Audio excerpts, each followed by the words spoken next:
know what the hell's going on. This is the second time I started the show. All right, it's Hop Obama, DEA official, has been officially charged. Yay. And Rosie lasts for exactly 2 hours. Finally, so a seal walks into a bar. Uh, there's a point to that joke, and we'll tell you what it is coming up. Welcome to the Jay Sheldon Show. It's a Monday, start of a work week, fresh start. Off we go. Marilyn, praise the Lord. Finally, yikes, Facebook message you what was happening. Glad you're here. Facebook messaged you. Huh? Facebook didn't message me. I didn't get anything anyway. I don't know. That's weird. Huh.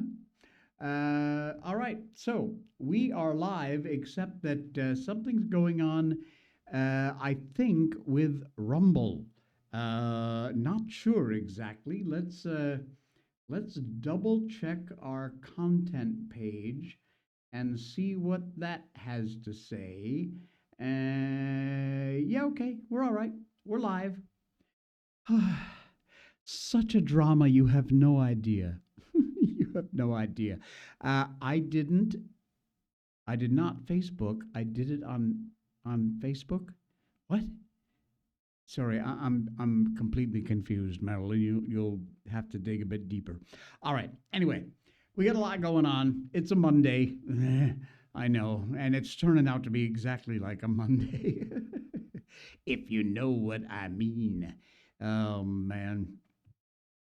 We We are covering on this story, which broke just less than 12 hours ago. A former Drug Enforcement Administration, DEA official, who was appointed as the deputy chief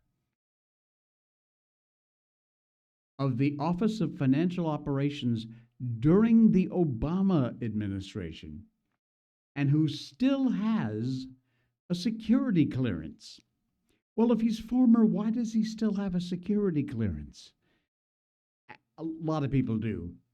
Anyway, he was indicted on charges of agreeing to launder $12 million for Jalisco New Generation Cartel. They have been designated a foreign terrorist organization since February of this year. Wow. His home was raided by federal agents on Thursday, and he oversaw the FBI's money laundering operations and resigned in January of 2016 before Trump's inauguration. Then why does he still keep his security clearance, folks? Do we not have somebody in these departments who are in charge of making sure that people's clearances get pulled when they resign or get fired? He laundered about $250,000 for the cartel by converting cash into cryptocurrency, and then he agreed to launder more and more and more. The total, over $12 million, according to the indictment. He also provided payment for about 220 kilos of coke, on the understanding the drugs had been imported into the U.S. He was able to do this after he had spent, listen to this, 25 years on the DEA. He rose to a very high-level position, which he could use to sell himself as a cartel, to the cartel, as somebody who could give inside information on DEA operations, help them move drug money, help them avoid detection, and even advise them on the logistics of narcotics. Yeah.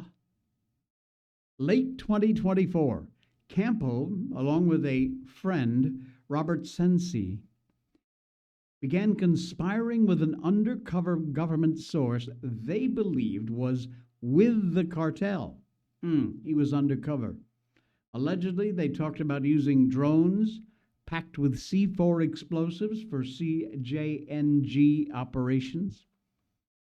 The undercover agent asked what they could do with the drones. Campo allegedly said, "We put explosives and we just send it over there," adding that the 6 kilos of C4 would be enough to blow up the whole effing, and then the sentence just trails off. There's more. He also allegedly told the undercover source, because of his past work inside DEA intelligence and financial units, he still had connections within the agency, and he could advise the cartel how to avoid and evade detection. Wow. Oh, man. Both Campo and Sensi allegedly assured the undercover officer they could convert cartel cash into crypto in a way that would appear legit, billing themselves as specialists capable of getting money back for clients whose assets had been seized by law enforcement. Oh, man. The two men repeatedly affirmed they were prepared to launder significantly larger sums of money. During one meeting, Campo allegedly said he and Sensi could easily move millions for the cartel through real estate transactions, prepaid cards, and crypto channels, and they would not be flagged by U.S. financial institutions. Oh, very nice. By July 2025, just this year, the indictment says the undercover source delivered an additional $276,000 the defendants believed to be cartel drug proceeds. Second cash drop occurred in September, not so long ago. And each time, prosecutors say Campo pitched the source on expanding their partnership into a long-term laundering pipeline.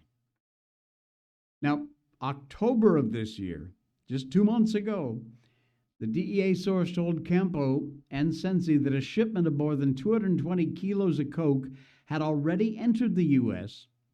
and required payment. So Campo and Sensi allegedly agreed to help facilitate the transaction. Campo told the source once the funds were converted and returned, the cartel would release the shipment and continue to work with them.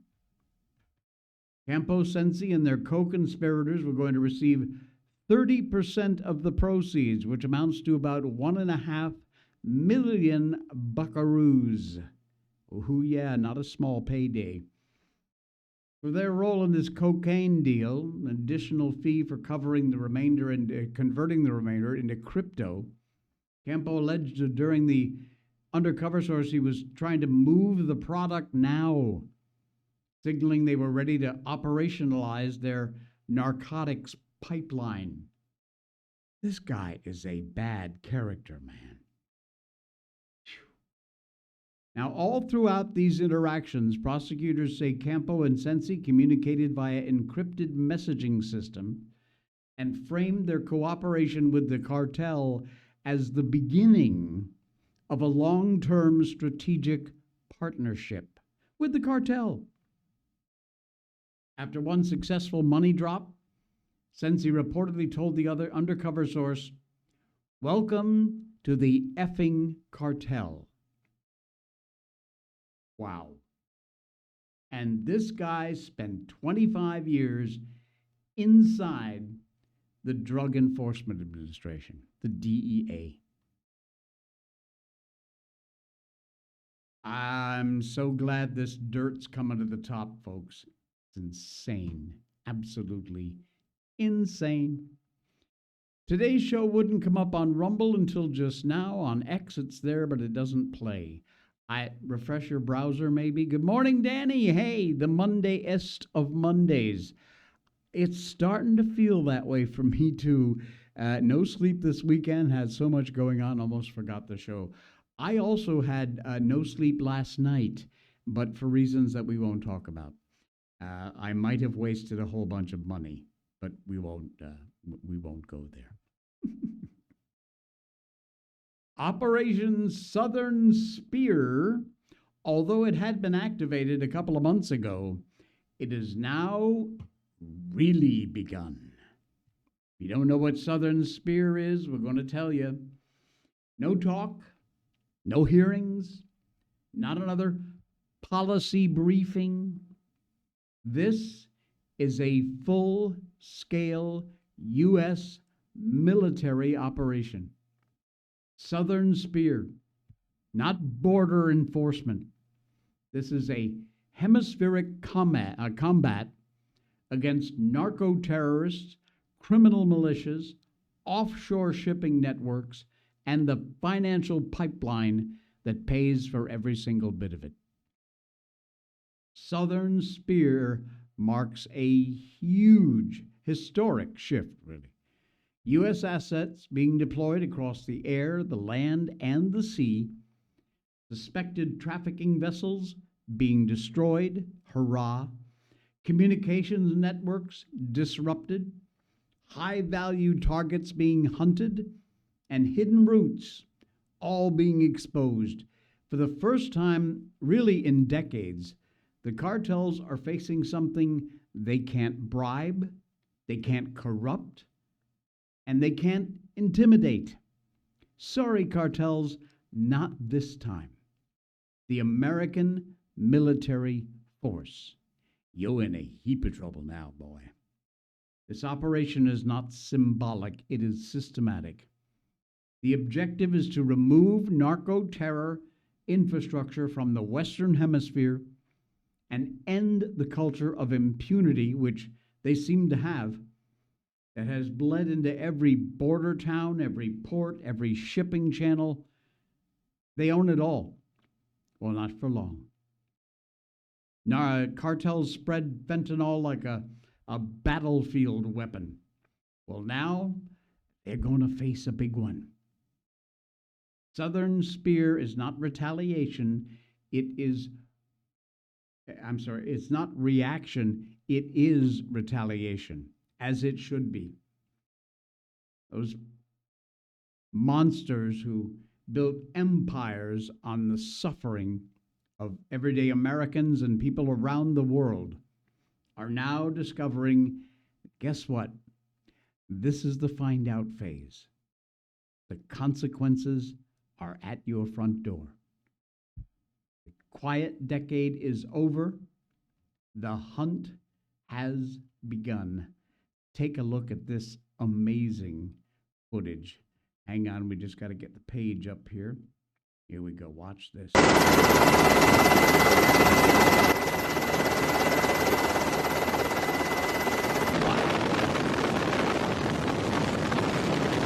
is insane.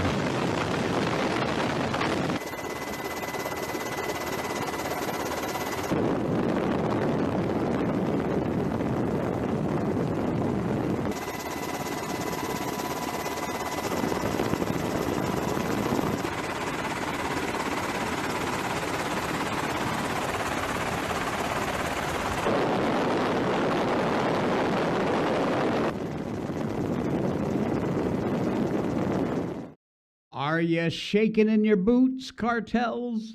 You should be. We're coming, and ain't no stopping it. I love this story. We are going to blow the shit out of these people, and they deserve it. They had it coming. FAFO, and this is the FO, folks. Unbelievable. Absolutely unbelievable. Speaking of crazy, how about Rosie O? I love the headline. Rosie lasts 2 hours. 2 days. That is the amount of time Rosie O'Donnell's therapist asked her to ignore President Trump. She's going to this therapist, and the therapist said, look, you've just got to try and take a break. I'm asking you, the therapist said to Rosie O'Donnell, take 2 days and just completely ignore Trump. Forget about him. 2 days. That's all he asked for. And she lasted 2 hours. And then she bragged about it. She admits she lasted, quote, only a few hours before becoming enraged at Trump all over again. Apparently, when Trump sniped at a Bloomberg reporter, Catherine Lucy on Air Force One, told her, "Quiet, piggy," that sent O'Donnell into the stratosphere once again. Clutching pearls, pulling hair, and she raced to her social media account to accuse Trump of a verbal rape of a reporter. Oh, man. She framed her failure as something adorable. Normal people with a shred of self-awareness think before they announce that their emotional impulse beats any kind of discipline with record-breaking speed.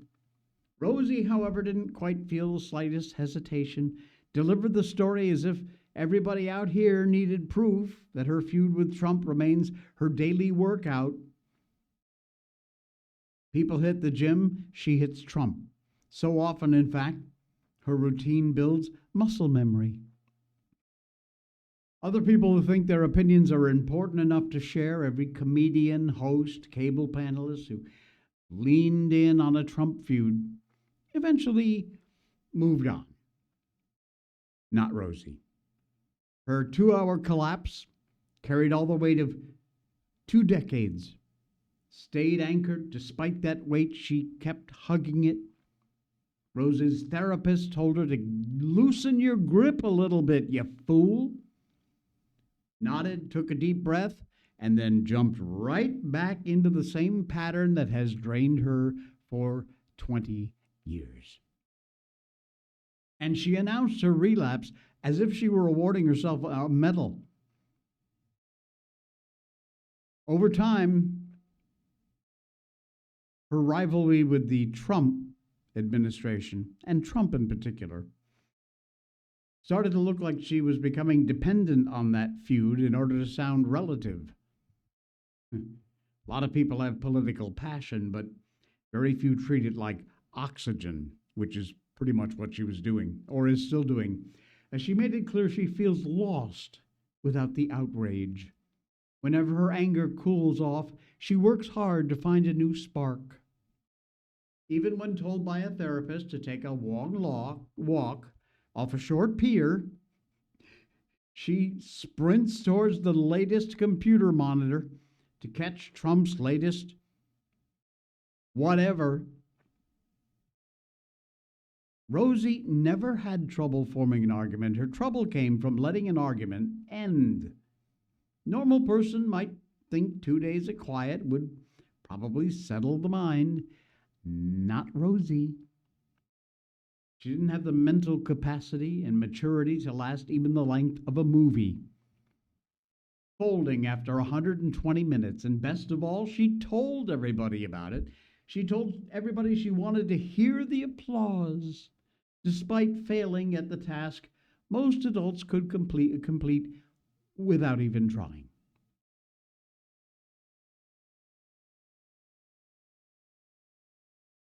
Her needle kept skipping on a scratched vinyl record. Remember those days? Stuck in rage mode. She believed it gave her relevance. Sorry, darling, that ain't the case. I mean, okay, here we are talking about her, so there's that. But for Rosie, Trump was like an energy drink. Kept her wired, kept her loud. She became frightened of being silenced. Rosie's therapist tried to interrupt the cycle with instructions requiring introspection, patience, basic restraint. But in her infinite wisdom, Rosie decided to follow a different path, treating the assignment like a dare, and then cheering about it online. 2 hours. She needed the world to know she only lasted 2 hours. Some sort of devotion she has, passion or something. This is all she has left. When Trump leaves office, she's got nothing left. Maybe finally then she will fade. Well, she's already pretty much faded away. I know we're still talking about her, but it's because it's funny and she's an idiot. Ah, Rosie, you need to learn to give up the ship sometimes, and now would be one of those times. Oh, man. Are you ready for yet another bit of big proof that climate change is just so much bullcrap? And if it even ever existed, which it didn't, it's over. Did you hear this? I didn't even notice. The official hurricane season has ended. And you know how many hurricanes hit the U.S.? Zero. And yes, I made the okay sign. I don't care. Zero. That's why the left is so quiet about it. One propagandist tactic, which is used by the left after mass shootings, particularly when the shooter isn't a part of the protected class, they always focus on gun violence, advocate for gun control, gun confiscation. They use the exact same tactic every single major weather event that comes down the pike, blaming destructive hurricanes, floods on climate change. The world is coming to an end because of climate change. And just like with gun control, it continues to lobby to take away more of your freedoms.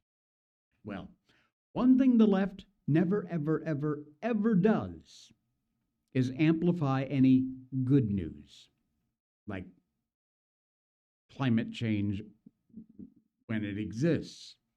Because, of course, doing so would undermine their real campaign, taking away your human rights, and I should mention your constitutional rights. Case in point, NOAA, the National Oceanic and Atmospheric Administration, last week announced that as of November 30th, the official end of the 2025 Atlantic hurricane season, this year was historic. For the first time in a decade, not a single hurricane struck the U.S. this season. A very much needed break, I might add. This tropical storm did some damage and casualties in the Carolinas, for sure. Distant hurricanes created some rather rough ocean waters that caused some property damage along the East Coast. Neighboring countries experienced direct hits from hurricanes. But no major hurricane made landfall in the U.S. And you know what that means, kids? Climate change is over. Stick a fork in it. We fixed it. And you thought you were wasting your time driving your kids to school in that cramped Prius while China and India were belching more deadly toxic pollution into the atmosphere, 50% of the world.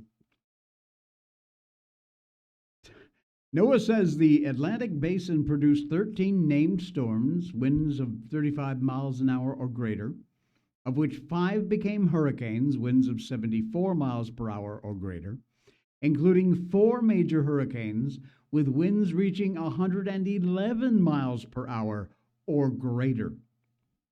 An average season will have 14 named storms. That's an average. 3 major hurricanes, but none landed in America. Why aren't we seeing any victory laps from the climate alarmists? Why aren't we seeing any news stories in the legacy media about how it all worked? More bureaucracy, more grift, put an end to climate change. I mean, all it takes is one heavy rain and the left is going to blame you for the flooding because you drive that SUV and not an EV. Have no fear, however. The innovative policymakers have got a plan. They always do. Maybe bankrupting the farmers in Switzerland. We'll see how that works out. Farmers arriving in Brussels just in time for the EU summit. Farmers across Germany, France, Spain, Belgium, Poland, all protesting insane climate net zero legislation, which has no purpose other than to bankrupt them, and that will enable the state to capture their lands. Obvious why they are protesting. You remember how the Democrats here in America tried to take away your gas stoves? Oh, yeah. But how could this be? Before they could even take away your gas stoves or stop your cows from passing gas, the hurricanes retreated. Just like that. It was like magic, like a miracle. Is it a reflection of Mother Nature caught wind of the left's plans and she got scared? Or maybe just it's nature being nature. Danny says, even Mother Nature recognizes the Gulf of America. I think you're right. Bill Gates said recently, climate change was always a scam. And even Bill Gates has changed his tune. Now that MSFT and other of his big holdings utilizing government gas guzzling, utility guzzling AI data centers. Greta Thunberg. Climate change decided apparently to take the day off, and Swedish doom goblin Greta took to the streets in support of Palestine. Oh, forget climate now. We're going to do Palestine next. Oh, wait. I'm sorry. Apparently she's moved on again. Well, if anyone's left in the climate change room, please make sure you turn off the lights before you leave. Because the room's kind of empty. Christmas season, of course, is here, and there's no better way to tell somebody what they mean to you than giving them a gift of enlightenment. Enlighten your friends. Let them know climate change apparently is over.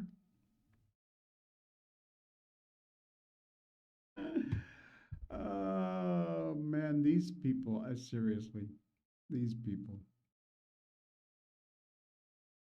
The Minnesota fraud scandal. We haven't really covered this a whole bunch. We're going to tell you about it now because it just got even worse. Yeah. Now, however, would be a very good time for you to reach for a hot, fresh, full-bodied, full-flavored, never bitter cup of Blackout coffee. Oh, man, I'm telling you this stuff. Don't give your money to woke companies. Just basically hate you. Blackout Coffee is an American company with American values, the same values you and I share. I know there's other companies out there claiming that. It ain't true. Blackout Coffee, it proves it again and again. They support the First and Second Amendment, our right to life. They support our military and our first responders. There's even a link on their webpage. You go to the link in our show notes for Blackout Coffee. You can donate cups of coffee to the military. Blackout Coffee sends them coffee. It's a fantastic idea. And you know, our men and women out there in the military, nice, strong, hot, delicious cup of Blackout Coffee would be just the kick in the butt they need. Blackout Coffee uses only premium beans. They work with local co-ops and American farmers to grow these beans in the right soil, the right atmosphere. And then they only roast your beans after you order. That's how you know how fresh they are. Now look, if you haven't ordered in the past because they have only beans and you don't have a grinder, problem solved. You can order some of their most famous and popular roasts ground. Yep, on the pull-down menu, you'll see on a lot of the grinds, you'll see they have ground beans. So you can get them ground, sent right to your door. They ship out within 24 to 48 hours. Trust me, folks, you've never tasted coffee like this. Great flavored coffees, a huge assortment, including a whole bunch for the holiday season. And like I've said before, they make absolutely amazing Christmas gifts and not expensive ones. Most of their bags are 15, 16 bucks, something like that, maybe a little more in some cases, but what a great idea for Christmas. For your coffee drinking friends, bag of flavored winter wonderland roast. Absolutely amazing coffee. Blackout Coffee has been a supporter of this show for a long time, and we hope you will return the favor by heading over there. Use that link in our show notes. Pick yourself up a bag. And by the way, if you're a first-time customer, you're just going to try it out for the first time, which I encourage you to do because you'll never go back. Use that code J20, Jay20, J20. It gets you 20% off your first order. Plus, at Blackout Coffee, they've always got these promotions going on for one season or another. So even if you're not a first-time customer, check it out because they've always got some promo going on at Blackout to save you a bunch of money. All right. Blackout Coffee. Check them out, and in particular, use that link in our show notes. Even if you're a repeat customer going back for more, use the link so we get the credit for your visit. All right. Thank you, Blackout Coffee. Let's head over to Minnesota where things were bad and they just got a whole lot worse, in particular for Mr. Walls and Ms. Omar, brother marrying Ilhan Omar. Earlier this month, about 400 plus Minnesota Department of Human Services employees accused Governor Walz of being 100% responsible for the massive fraud in Minnesota. The Minnesota Somali fraud scandal could very well be the end of Tim Walz. Let's hope so. Every day, it looks more and more likely. And what do you know? The scandal just got significantly worse for Walz and Ilhan Omar. Newly surfaced photographs are showing both Democrats smiling alongside Abdul Dahir Ibrahim. He is a Somali national and a convicted fraudster who spent decades here in America living as an illegal immigrant before Immigration and Customs Enforcement arrested him. His rap sheet stretches all the way back to Canada, where he was convicted of asylum and welfare fraud before slipping into the U.S. through New York back in 1995. 95. After he was deported from Canada.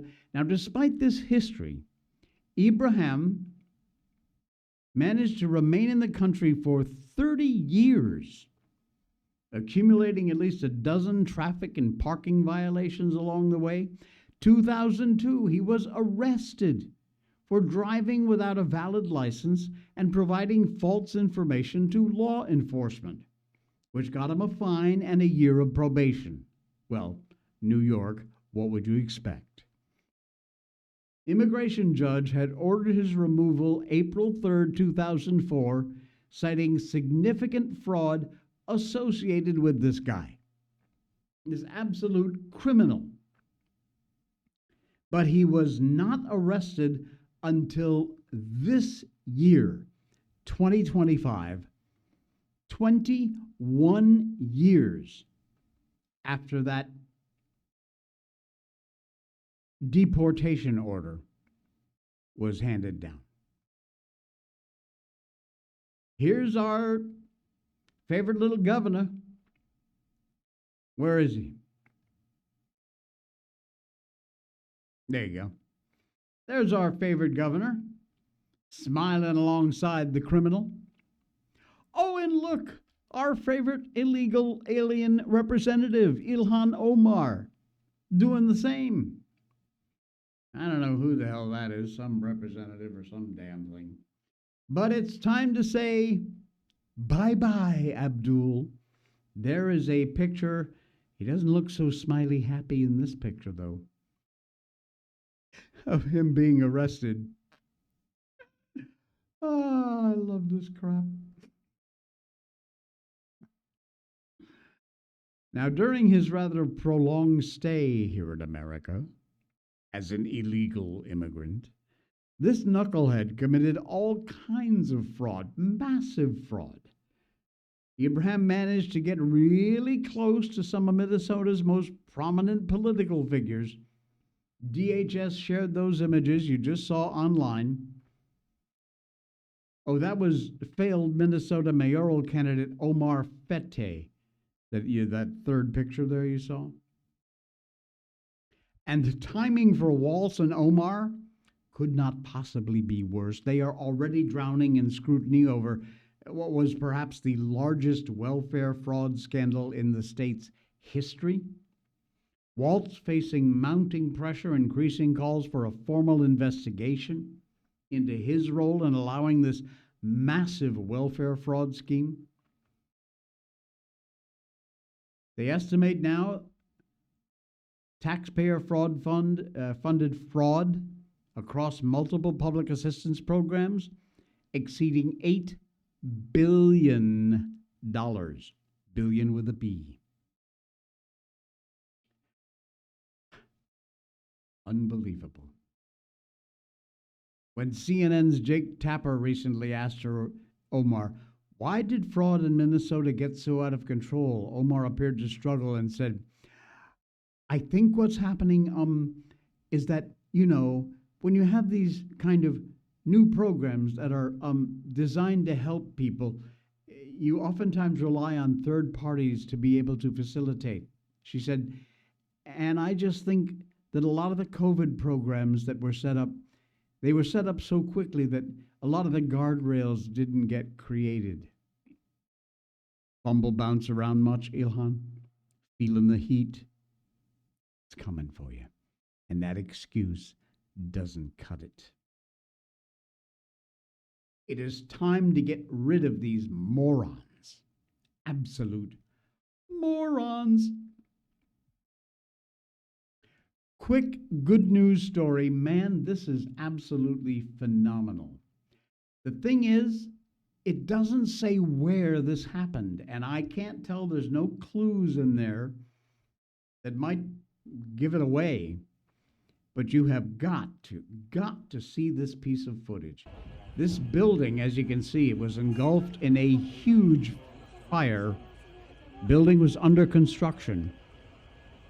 And this crane operator realized there was a guy stuck on the roof, one of the workers, in the corner.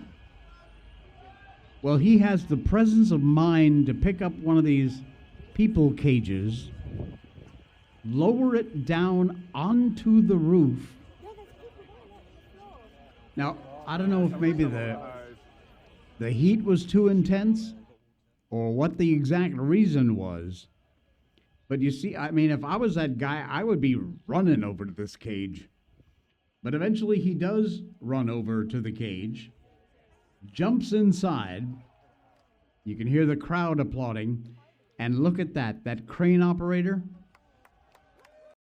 pulls that guy out to safety and saves his life. Man, what a story. Wow. That is incredible. Like I said, I wish I could tell you where this happened. It doesn't say, but, and the comments don't call it either. Nobody in the comments, but that's the one thing I saw. Somebody said the same thing in one of the comments. I would not have hesitated. I have a feeling the flames are a little close to that basket, and that's why he didn't just run right over. Because you can see when he gets up to it, he's kind of putting his hand up. But, good news. Good news story. Saved his life. You got kids? They have homework? Maybe, maybe not. Do they do math?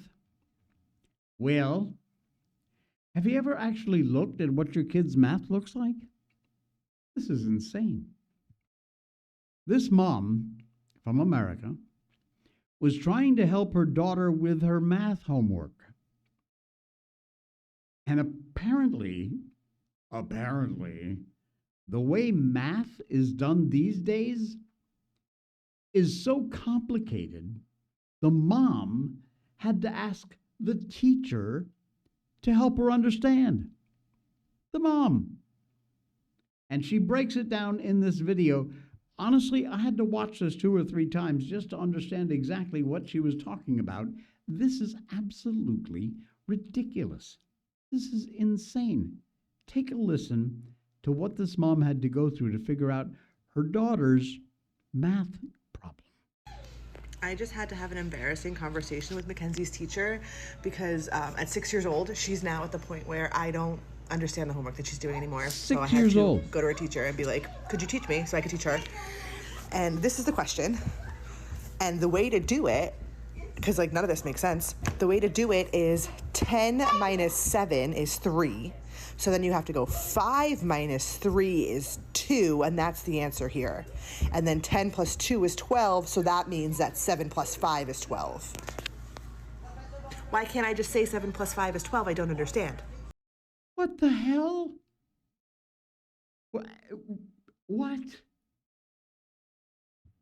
What benefit could there possibly be by creating this ridiculous? Take a look again at this. 10 minus 7 is... wait, is that even the... Why? What tells you to go backwards? 10 plus 5. 10... This is nuts. Like I said, this mom actually had to get a hold of the teacher to say, what the hell? Can you teach me this so I can possibly help my 6-year-old with her homework?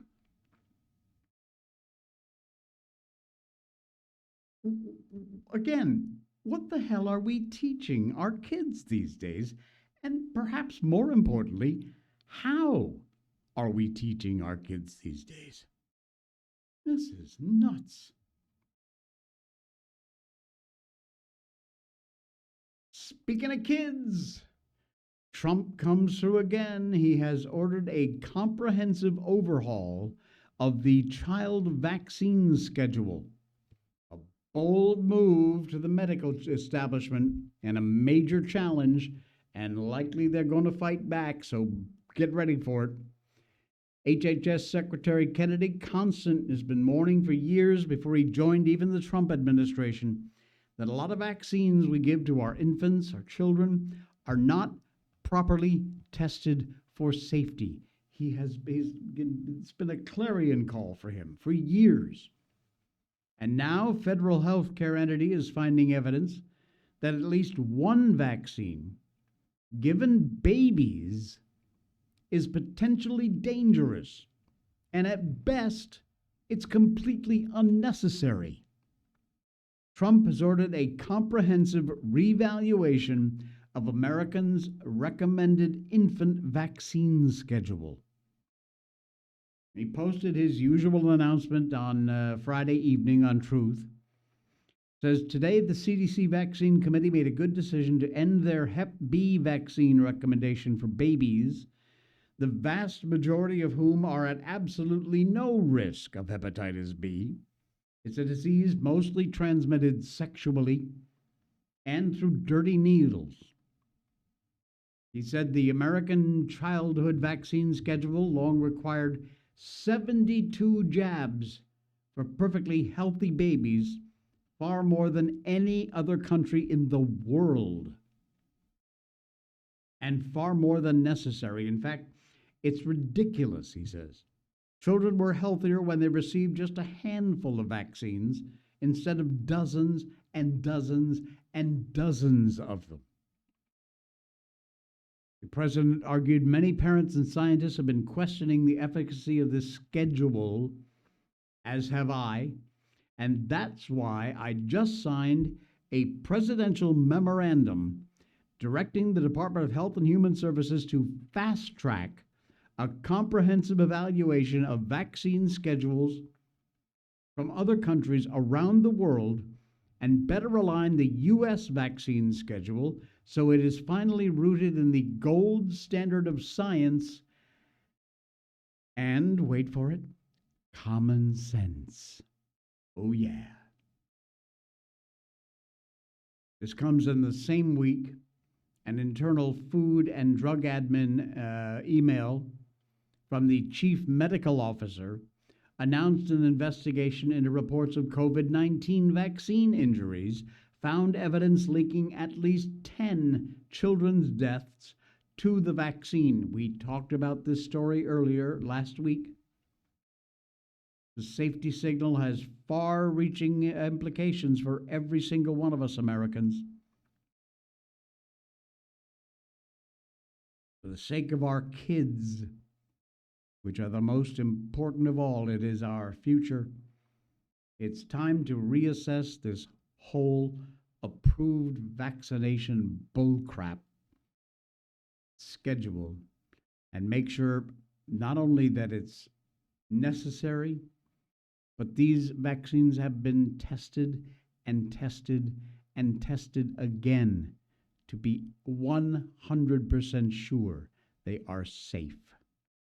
And some of them, trust me, folks, some of them absolutely are not at that level.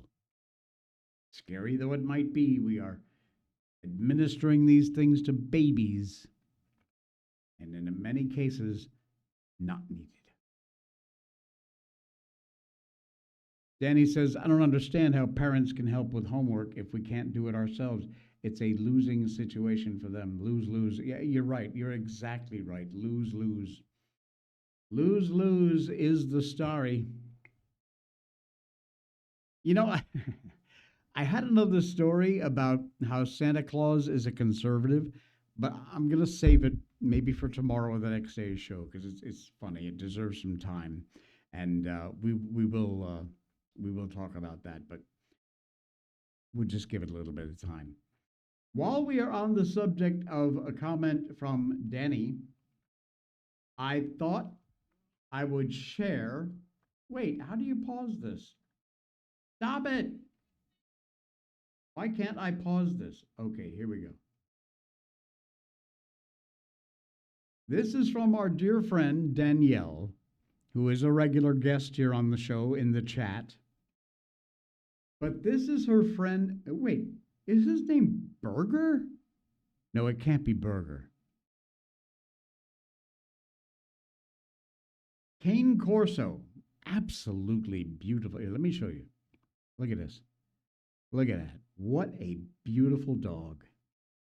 Man, look at the eyes. I don't know, it's a little small on the screen, but his eyes are fascinating. And I'm sorry, correct me if I'm wrong, but is his name Burger? Which, if it is a very cute name for this dog. But here's the deal. This is a video. I'll play it for you in a second. Burger, if that's his name, is full of holiday spirit. Oh, Ruger. Okay, his name is Ruger. Like the gun. Okay. Ruger, like the gun, his heart just bursts with holiday spirit. If he could speak English and talk, I guarantee you he would say, Merry Christmas to all, and to all a good night, as he rides off in his sleigh next to Santa. Let me show you a demonstration of exactly what I'm talking about with Ruger. Here's Ruger and his Christmas spirit. Ruger, say Merry Christmas.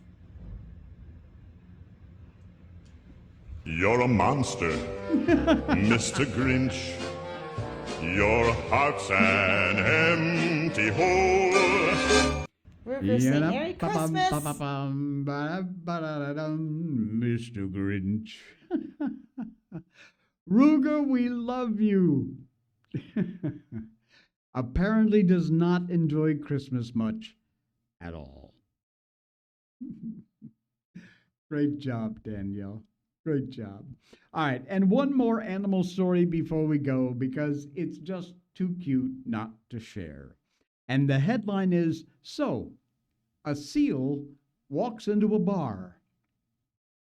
Now, even if you spent much of your Sunday thinking about various sea mammals and their adventures in human habitats, and hey, we've all done that from time to time, the idea of a New Zealand fur seal pup flip flopping his way into Richmond, no, not that Richmond, the one in New Zealand, a New Zealand pub in Richmond wasn't exactly probably on the list of possibilities, and yet that is exactly what happened. A baby fur seal galumphed its way into a bar and promptly wedged itself under the dishwasher. Maybe upset because the legal drinking age for seals is less than he was. Anyway, this adorable little baby fur seal apparently was lost well below New Zealand's legal drinking age, put itself under the dishwasher, had no interest in calling a cab to get itself home. It was a wet, lazy Sunday evening when the baby fur seal wandered into the Sprig and Fern, the Meadows craft beer bar in Richmond, at the top of New Zealand's South Island. Now, they're pretty used to seeing animals. It's a pet-friendly bar. But owner Bella Evans assumed the visitor was a dog before she took a closer look. She said everybody was in shock. What do we do? What's going on? Well, whatever the reason that this little guy invaded the bar, he clearly did not intend to make it his purpose in life. Here we go. He didn't appear to have a smartphone, so he wasn't there to take a seal fee. Maybe he harbored affection for one of the human patrons, who themselves didn't exactly seem troubled by his visit. And the little guy wasn't krilling their vibe. Okay, stop. You can see for yourselves here the actual footage of this little guy outside the bar. Can we punch that in? Okay, here we go. There he is in a YouTube post coming up on the... Look at that. Is that a pool at this bar? Oh, no, I guess it's just a paved over area. Anyway, this is the best footage. Check this out. Yeah, so we're sitting there at the pub, serving customers, setting up In he Christmas goes. decorations, and a baby seal just walked in the front door by itself. I think everyone thought it was a dog at first because we're a dog-friendly establishment. And then I did a double take, and I was like, oh my gosh, that's a seal. What's going on? So it was pretty crazy. From there, the seal wandered around through the bar. In the video, you can see someone throwing their jersey. We're kind of trying to usher the seal out because it came in the front door. He was trying to push him out the back door, so he wasn't inside. But he ended up hiding in our bathroom for a little while. So we had a weekly special on that we actually brought back because everyone was begging for it, and it was salmon on the pizza. So when we were trying to get the seal into the crate, I just went to my fiance and said, grab the salmon, we'll put it in there, and then kind of help the seal come out. Yeah, I think we've just enjoyed the feedback and how much the community has loved it. I think everyone's coming in. There's been the running joke that we've got the seal of approval. So cute. There's all these different things that it's come back in for the salmon pizza, and even the seals heard and it showed up. It just keeps going round and around and around. And I think it's just so funny that it decided to come to a pub, and it's a craft beer pub as well. So it's, just walked on in. Obviously wanting a drink. There you go. The proper department and all was called, and they came and took the seal back. And New Zealand Conservation Agency released it on nearby Rabbit Island, which is considered a safe location because of their dog-free status. Not unusual for curious young seals to show up unexpected places at this time of year. She said they follow the rivers and the streams up to 9 miles inland. Wow. Anyway, I don't think the seal's going to come back for the salmon pizza anytime soon. Okay, we are done. Finished. That's it. They are cute. You're exactly right, like little water dogs. Talking about Danny's video of Ruger there with the dog with the Christmas tree. She says, I tried so hard to get a cute video because he talks like a husky. But yeah, he wasn't feeling it. Yeah, apparently not. Thank you, Danny. And thank you for popping by. We appreciate that. Please hit that follow button or subscribe, whatever it is, on whatever channel you're watching us, X, Rumble, YouTube. We're over there, too, with the video delay version of the show. And, of course, our podcast. The audio part goes out there after the show is done. And you can find us on iTunes, Spotify, wherever you get your podcast. Just give a search for The Jay Sheldon Show. You'll find us. We're there. Enjoy the rest of your Monday. Let's hope it gets better from here. And we'll see you back here again tomorrow morning for the Tuesday edition of The Jay Sheldon Show.